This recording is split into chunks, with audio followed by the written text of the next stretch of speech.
This is an absolute robbery for the Boston Bruins. They've locked up their young and future of this defense, Mason Lohrei. We're going to be going over why many people are calling this an overpay, and while it is absolutely not, we're also going to be covering what this has to impact with the other defensemen who need to be signed on this team and where the Bruins defense goes from here. Ladies and gentlemen, we have a lot to break down here in this video. We have another video coming out later today on a very interesting player, but right now we have to focus on the main attraction of this morning, Mason Lohrei extended with the Boston Bruins. Before we get into this, very, very quickly, I gotta shout you guys out once again. Your guys' support has been absolutely incredible as of late, and I appreciate everybody watching these videos here during one of the busiest times of the year, and we're on the road to 7K. We're 35 subscribers away, ladies and gentlemen. Everybody who's watching right now who has not hit the sub button does that right now. We will get there. But let's get straight into this video, not waste any more time. Get over here with the Chris Johnson report. Mason Lohrei signs a 2-year extension with the Bruins, carrying an AAV of $3.2 million. Now, this is where things get a bit rocky. A lot of people are calling this an overpay, and I necessarily don't think it is. I think there's a lot worse that could have happened, and we're going to go here and kind of jump into some of the projections, some of what these analytical companies thought he would be making, and why it is a little bit higher, but why it's actually better than what it could have been. Now, jumping into the cap projections here for the Bruins in the offseason, I want to pull this up before we dive into this. This comes from Bruins Cap Space on Twitter. You go and take a look here at the offense and the defense. We have now pretty much our entire defense locked up. Only exception is one right-handed defenseman.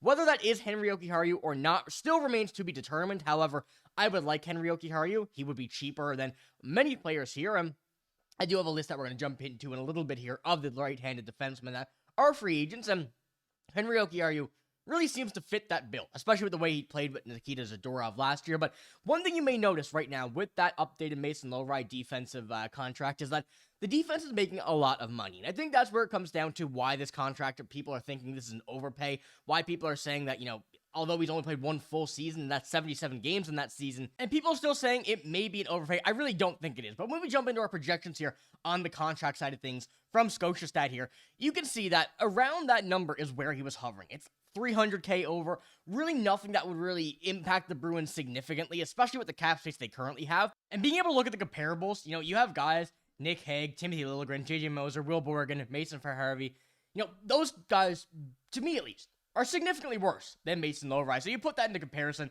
I think it is a very good contract and one that makes a lot of sense when it comes down to price and age and all of that. But when you go and look at it, a 3-year deal, which is the projection at $2.9 million, a 2-year at $2.3, it kind of gives you the idea of, more years, more money as you would normally see, but where he's a player that's so young, it don't really jump up that significantly, and he is only going to get better. I think it's a bridge deal for a good reason that the Bruins want to make sure he's going to become that player that they think he is, and they know he will be, but just don't want to dish out the $5 million contract at probably, $5 million, while, first of all, they still have these big defensive contracts under the roof, and second of all, when they're just not that certain at, right now at 100% of that, because you want to be, you want to be sure when you get a guy like Mason Lohrei, who is a young prospect defenseman, supposed to be really good, and just has not yet been able to fully get into the game and fully been able to, run away with the season by himself just yet. But last year, he played phenomenal. 77 games, 33 points,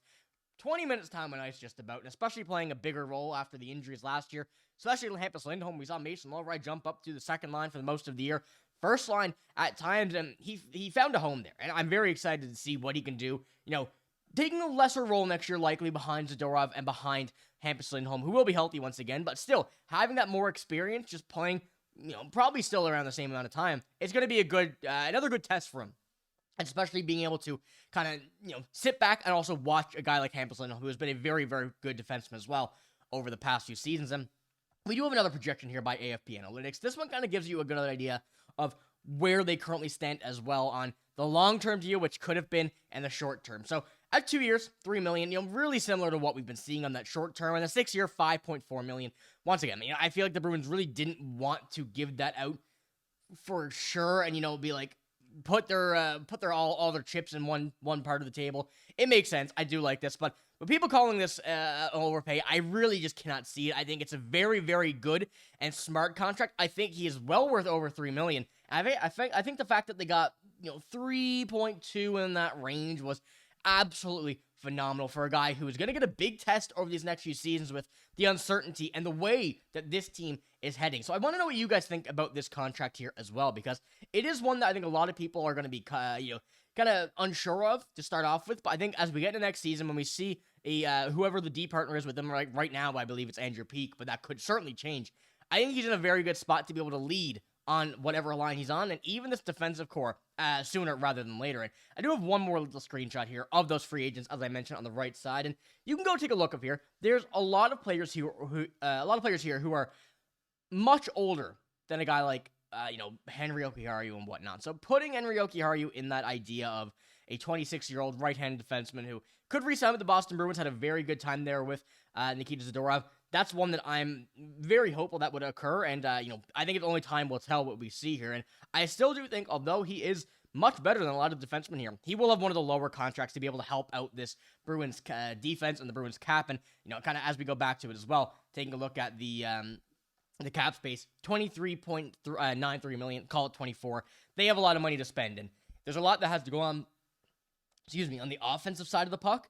And, one defenseman really could help that out, lock that defense up, and you'll be good to go from there. So, once again, let me know what you think about this here in the comments below. I'm very curious to see what our reaction is here on the channel. I feel like there's going to be a lot of mixed opinions, but I think that we can all say this is a very smart decision to get Mason Lohrei on what would be a better deal short-term rather than going for the big spending long-term 5-year, 6-year deal, and being uncertain about that in year 3 or 4. Even if we do have to pay more money in 2 years' time to get him back at maybe an $8 million, would be a big boost. But that also means he'd be playing very, very good hockey. So I think only time will tell to see how this contract works. I think this is absolutely risk-free at this point. So let me know what you think about that. But we do have one more update here to end the video off. And this comes with an announcement coming in a few days from the Boston Bruins. They have put out their new logo on their Twitter, and you go here, you can see, pull this up on the big one.